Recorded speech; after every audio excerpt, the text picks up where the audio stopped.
You're listening to Short Inspirations from Ralph. You Are Free To, Part 4.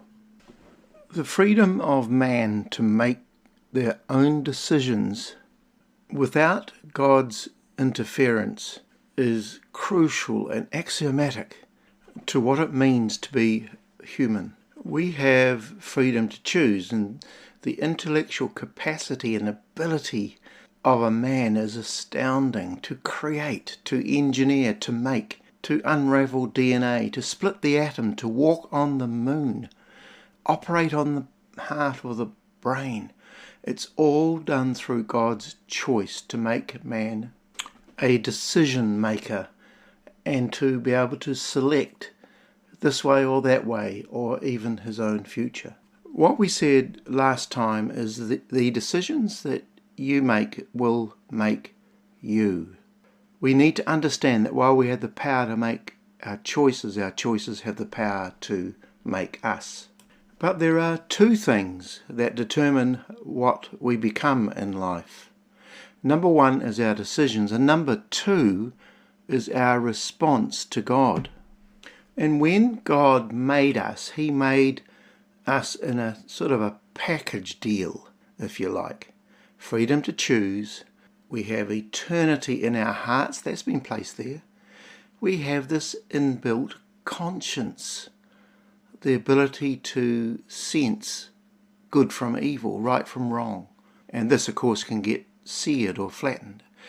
And we have responders in there. And one of the main roles of the Holy Spirit is to bring promptings to our system, to bring challenge, to bring even conviction to our hearts, to whisper into our inner world, is this the right way that you should be going, or is this the right action you should be taking? It's wonderful. The Newsboys sang this song called Spirit Thing. They sang it's like an early warning sign, or it keeps my heart in line.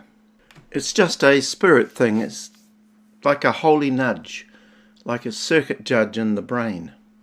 And so what we're saying here is that you are also free to respond to the Holy Spirit. Now, as quite a few of you may have picked up, I really love the church.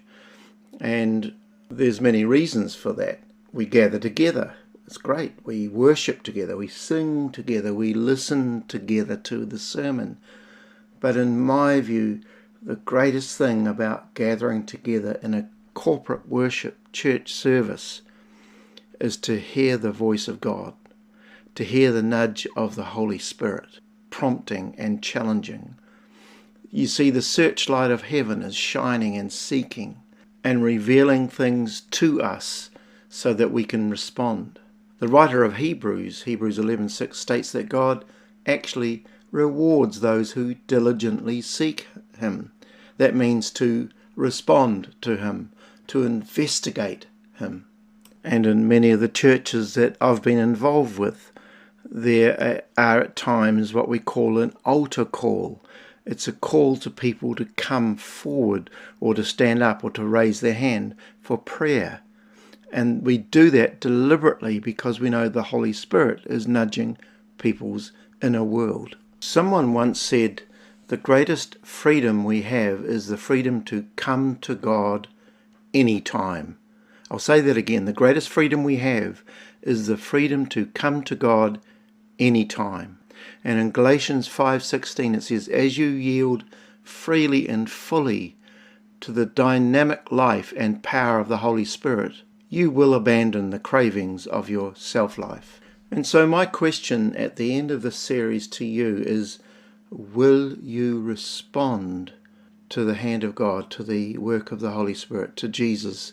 You see, it really is up to you. You really have the freedom to choose.